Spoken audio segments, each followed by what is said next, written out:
Hi friends, welcome. I'm Debbie. I'm with the Stitchin Post in Sisters, Oregon. I have a super quick project for you today. This one is so much fun and they make great little gifts. So it's a case for your glasses. Just quick little padded case. And how perfect are these? Slip your sunglasses inside.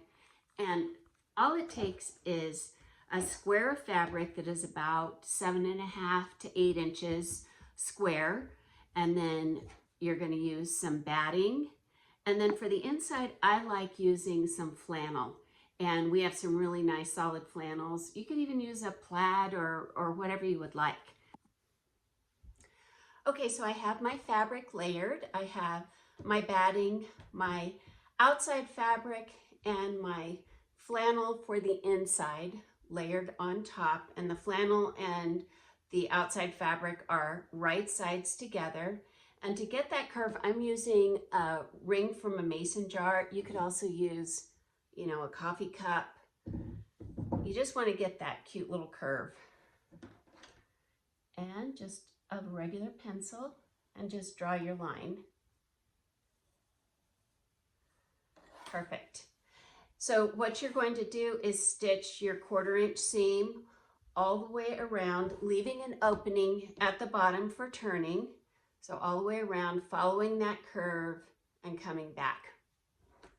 All right, once you have stitched all the way around the outside using a 1/4 inch seam allowance, you've left a little opening here.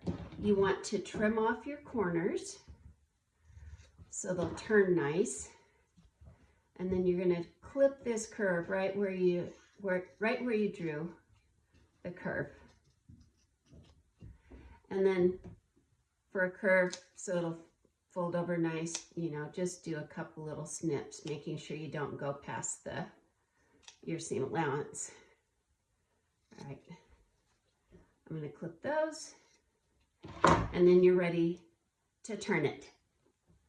Okay. I have it stitched and I have it turned. I had everything clipped.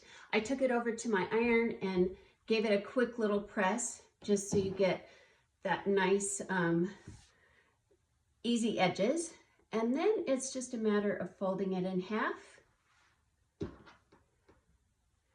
And then you're going to stitch a 1/4 inch right around here. If you want to, before you stitch it together, this would be the time if you want to do some quilting. This one I did some quick little quilting lines. All right, so that's what you would do. You would quilt this first, however you would like. But if you want to do the simple way, just go ahead and fold it in half and give it a little stitch right around the edge. Thanks again for joining me today. I hope you enjoyed this little project as much as I did. I'm sure your friends that will get the gifts will love it. Give us a like on this video and follow us on YouTube. And then head over to the stitchinpost.com and subscribe to our newsletter if you haven't already done that. There's always fun little surprises. You'll be the first to know about any of the fabric lines that come out, any upcoming projects, and of course, you'll have a heads up on sales that we have coming. So enjoy yourself, have a great day, and happy stitching.